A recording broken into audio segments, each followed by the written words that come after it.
ఆంధ్రప్రదేశ్ ప్రభుత్వం భూ అక్రమాలను ప్రక్షాళన చేయడానికి ఏర్పాటు చేసిన రెవెన్యూ సదస్సులను పాలకొండ మండలం కొండాపురంలో రాష్ట్ర మహిళా శిశు సంక్షేమ శాఖ మరియు గిరిజన సంక్షేమ శాఖ మంత్రి శ్రీమతి గుమ్మిడి సంధ్యారాణి ప్రారంభించారు. స్థానిక శాసనసభ్యులు నిమ్మక జయకృష్ణతో కలిసి కొండాపురం రైతులతో ముఖాముఖి కార్యక్రమం నిర్వహించారు. గత పాలకుల భూ అక్రమాలను ఈ సందర్భంగా మంత్రి గుమ్మడి సంధ్యారాణి దుయ్యబట్టారు. ఏదైతే గత ప్రభుత్వం ప్రజల భూములను అక్రమంగా కాజేశారో వాటి లెక్కలను సరిచేయడం కోసమే రాష్ట్ర ముఖ్యమంత్రి వర్యులు నారా చంద్రబాబు నాయుడు ఈ రెవెన్యూ సదస్సులు ఏర్పాటు చేశారని, మీ భూమి మీ ఇంటికి అనే నినాదంతో గ్రామాలకు రెవెన్యూ అధికారులను పంపి తక్షణమే వాటి పరిష్కారానికి చేస్తామని తెలిపారు. డిసెంబర్ 6 నుండి జనవరి 8 వరకు జరగనున్న ఈ సదస్సులను ప్రజలు వినియోగించుకొని తమ భూమి సమస్యలను పరిష్కరించుకోవాలని ప్రజలకు పిలుపునిచ్చారు.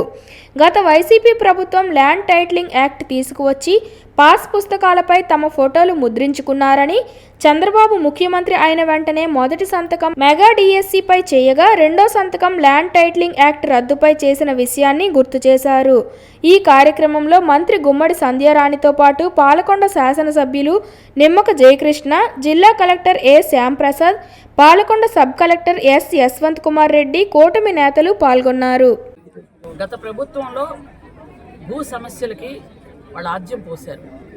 మొత్తం ఎక్కడెక్కడ భూమి ఉందో కొంతమంది ఆక్యుపై చేసుకోవడం, లేదా దొంగ పత్రాలు సృష్టించడం, రైతులను అన్యాయం చేయడం గత ప్రభుత్వంలో జరిగినటువంటి చాలా రకాలైనటువంటి విన్యాసాలకి ఈరోజు వాటికి చెక్ పెట్టాలని, అలాగే పాస్ పుస్తకాల మీద అప్పటి ముఖ్యమంత్రి ఫోటోలు కూడా పెట్టి ల్యాండ్ టైటిలింగ్ యాక్ట్ ఒకటి తీసుకొచ్చి రైతుల్ని భయభ్రాంతులకు గురి చేశారు. కాబట్టి వీటన్నిటికీ సమూలంగా స్వస్తి చెప్పాలని చంద్రబాబు నాయుడు గారు 4వసారి ముఖ్యమంత్రి అయిన వెంటనే మొదటి సంతకం మెగా డిఎస్సి మీద పెడితే రెండవ సంతకం భూ టైటిలింగ్ యాక్ట్ ఏదైతే ఉందో దాన్ని రద్దు చేసి రైతులందరికీ కూడా వాళ్ళ తాలూకు పాస్ పుస్తకాల మీద ఎటువంటి ఫోటోలు లేకుండా వాళ్ళ భూమి వాళ్ళ సొంతం అనే విధంగా వాళ్ళకిచ్చి ఈరోజు కూడా ఎక్కడైనా చిన్న చిన్న సమస్యలుంటే, భూ సమస్యలుంటే వాటిని పరిష్కరించడానికి మీ భూమి మీ ఇంటికి మీ గ్రామంలోనే మీ సమస్యలు పరిష్కరిస్తామని రెవెన్యూ అధికారులందరినీ గ్రామానికి పంపించి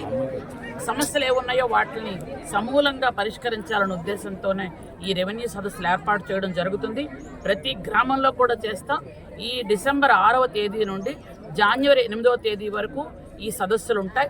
ఈ సదస్సుల్లో ఎవరెవరికి ఎటువంటి సమస్యలు ఉన్నా కానీ ఆ సమస్యల్ని వెంటనే అక్కడ ఉన్నటువంటి అధికారులు దృష్టికి తీసుకెళ్తే వాళ్ళని ఈ 33 రోజులు మీ మధ్యలోనే వీళ్ళు ఉంటారు కాబట్టి సమస్యలు పరిష్కరిస్తారు.